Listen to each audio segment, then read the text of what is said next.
What really happened to Malaysia Airlines flight MH370? The mystery surrounding Malaysia Airlines Flight 370's disappearance is one of the top aviation mysteries. After discovering no sign of the aircraft, Malaysia, China, and Australia suspended a 2-year, $200 million undersea search in the southern Indian Ocean in January 2017. A Malaysia Airlines Boeing 777-200ER departed Kuala Lumpur at 12:42 in the morning of March 8, 2014, turned toward Beijing, and ascended to its designated cruising altitude of 35,000 feet. Malaysia Airlines abbreviation is MH. The flight had the 370 number. The pilot of the aircraft was the first officer, Farik Hamid. His final training flight before earning his full certification was this one. He was trained by the pilot in charge, Zahari Ahmad Shah, one of Malaysia Airlines' most senior captains. There were 10 Malaysian flight attendants in the cabin. They had 227 people, including 5 kids, to take care of. The majority of the passengers were Chinese, 38 of the remaining passengers were Malaysian, and the others were from other nations.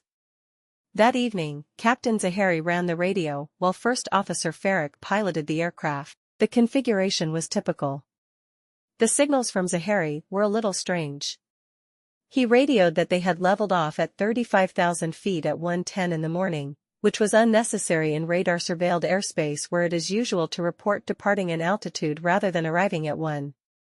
The jet left Malaysia at 1:08 and began its journey across the South China Sea toward Vietnam. At 35,000 feet, Zahari once more reported the plane's level. 11 minutes later, the controller at Kuala Lumpur Center radioed, Malaysian 370, contact Ho Chi Minh 120.9. The aircraft is approaching a waypoint near the beginning of Vietnamese air traffic jurisdiction. Good night. Good night, Zahari said in response. 370 Malaysian, the broadcast sounded okay, but he neglected to read back the frequency as he ought to have. The world had not heard from MH370 since. Ho Chi Minh never received a verification from the pilots, and no further attempts to reach them were ever successful. The sign for MH370's transponder vanished from Malaysian air traffic control screens 5 seconds after it entered Vietnamese airspace, and the entire aircraft vanished from secondary radar 37 seconds later. It was 39 minutes after takeoff at 1:21 a.m. Meanwhile, the Vietnamese air traffic controllers witnessed MH370 enter their territory before vanish from radar. They appear to have misread a contractual agreement that stated Ho Chi Minh was to notify Kuala Lumpur right away if an airplane that had been handed off was more than 5 minutes late checking in. They made numerous unsuccessful attempts to get in touch with the plane. 18 minutes had gone since MH370 vanished from their radar screens by the time they decided to contact Kuala Lumpur. Malaysia Airlines Flight 370 entered Vietnamese airspace, according to Vietnamese air traffic authorities, and then abruptly vanished. They attempted to reach Flight 370 repeatedly in Vietnam, but they received no response. Air traffic controllers were no longer able to track the plane after someone turned off the transponder aboard the aircraft. The aircraft was never able to switch to the radio frequency required to contact Ho Chi Minh Air Traffic Control. The transponder also completely ceased transmitting. The aircraft should have been landing in Beijing at that same moment. Between Malaysia and Vietnam in the South China Sea, search efforts were initially focused there. A total of 34 ships and 28 planes from 7 different nations participated in the worldwide effort. But MH370 wasn't even close to that area. Within a few days, primary radar records recovered from air traffic control computers and partially confirmed by unreleased data from the Malaysian Air Force showed that MH370 immediately turned sharply to the southwest, flew back across the Malay Peninsula, and banked around the island of Penang after disappearing from secondary radar. From there, it flew northwest, along the Strait of Malacca, and over the Andaman Sea until dissipating into darkness beyond radar's detection. The fact indicates that this was not a typical hijacking. It also wasn't similar to any other disaster or pilot suicide scenarios. From the beginning, MH370 was pointing investigators in unknown territory. Investigations into the circumstances surrounding MH370 have been ongoing, and there has been at times hysterical public speculation. Families on 4 continents were heartbroken by the death. This one did, and more than 5 years later, it is still unclear exactly where it is. Even so, a lot about the loss of MH370 has become more obvious, and it is now possible to piece together a lot of what happened that night. Although the flight data recorder and the cockpit voice recorder may never be found, the information we still need is not likely to be found in the black boxes. It will have to come from Malaysia instead. Mobile phones of the victims ringing.